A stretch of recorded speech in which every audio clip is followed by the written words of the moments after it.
Hello students and welcome back to our channel excellent learning point. तो मेरे प्यारे बच्चों, कैसे हो आप सब? आई होप आप सब बहुत ज़्यादा अच्छे होंगे। तो आज की इस वीडियो में हम क्लास 10th का वर्कशीट नंबर 67 डिस्कस करने जा रहे हैं।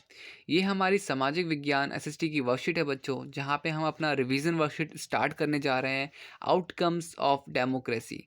तो आप सबको पता चल रहा है बच्चों, आप सबको पता तो है ही बच्चों कि ये हमारी रिवीजन वर्कशीट्स काफ़ी दिनों से चल रही है। और आज जो हमारा टॉपिक है वो आउटकम्स ऑफ डेमोक्रेसी में से है। 1 मार्क्स वाले क्वेश्चंस इस आज की वर्कशीट में दे रखे हैं, टोटल 4, 1, 2, 3, 4।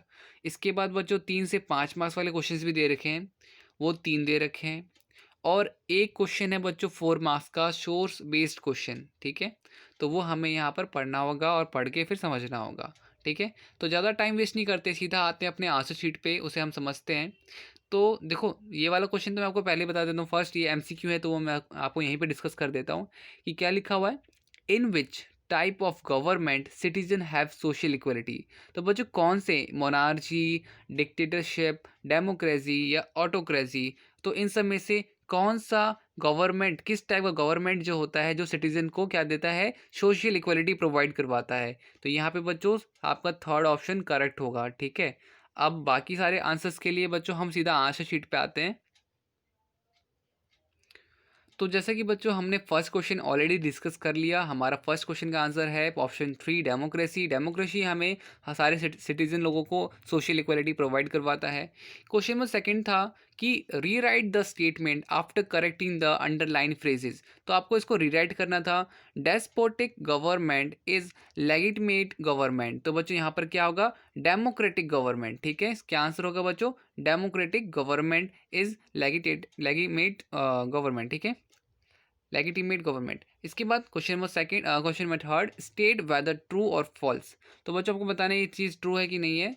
तो the information about the government can be get by the right to information. और ये बच्चों कंडीशन क्या है, ये चीज़, ये स्टेटमेंट आपकी ट्रू है। ठीक है, question number fourth, define the democracy in your own words. तो डेमोक्रेसी क्या होता है, a system in which government of a country is elected by the people. तो जहाँ पे सरकार बच्चों लोगों द्वारा चुनी जाती है, उसे डेमोक्रेसी कहते हैं। ठीक है, तो ये हो गया हमारा बच्चों 1 मार्क्स वाले क्वेश्चन आंसर्स। अब 3 से 5 वाले क्वेश्चन आंसर्स करते हैं।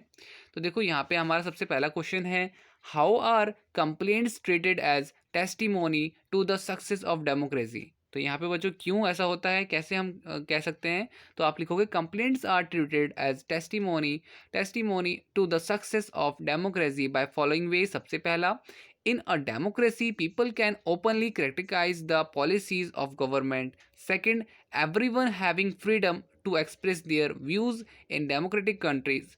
फिर इसके बाद बच्चों थर्ड पॉइंट है आपका, it shows that people have develop awareness about democracy and it working and it's working also. It's proved that people have the ability to expect the judge working of democracy.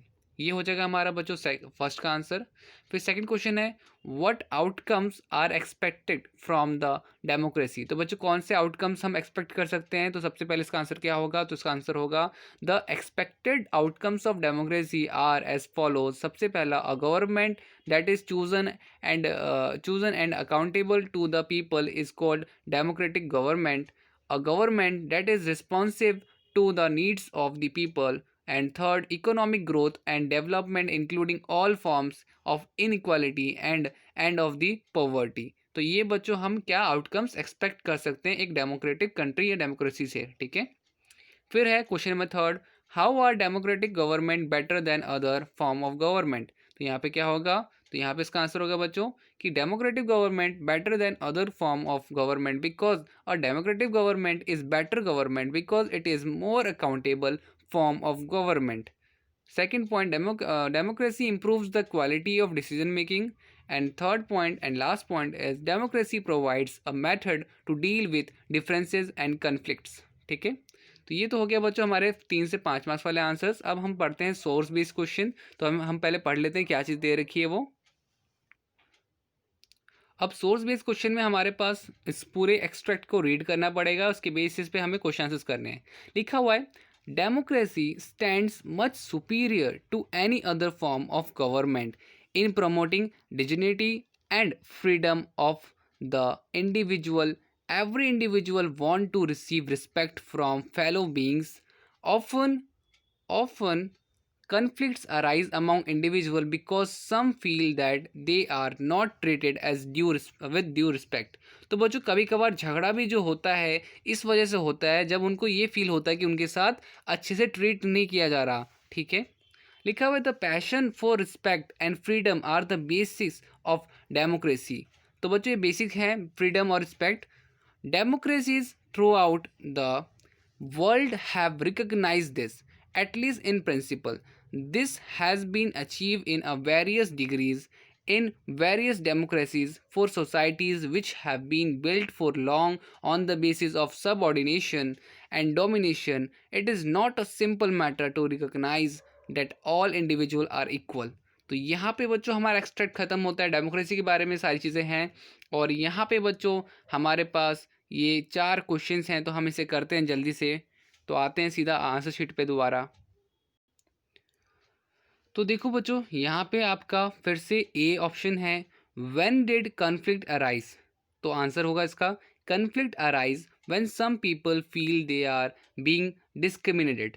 मतलब बच्चों कब झगड़ा होता है, तो तब झगड़ा होता है जब लोगों को लगता है कि उनके साथ बुरा व्यवहार किया जा रहा है।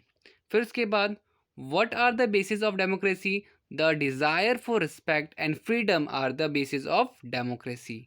फिर question number 3, why did every individual want to receive respect. हर कोई क्यों चाहता है कि उसे इज्जत मिले, तो every one desire respect for self satisfaction and self esteem, ठीक है, स्वाभिमान के लिए। फिर लास्ट क्वेश्चन है, does every government treated dignity and freedom of the individual equality. तो यहाँ पे क्या कहेगा, know every government does not treat dignity and freedom of individual equally, ठीक है। तो यहाँ पे बच्चों हो जाता है हमारा वर्कशीट खत्म। उम्मीद करता हूँ सारी चीज़ आपको समझ में आई होंगी। वीडियो अच्छी लगी तो प्लीज़ लाइक शेयर कमेंट ज़रूर कीजिएगा। आज की वीडियो में इतना ही, मिलते हैं नेक्स्ट वीडियो में, तब तक के लिए bye bye and take care.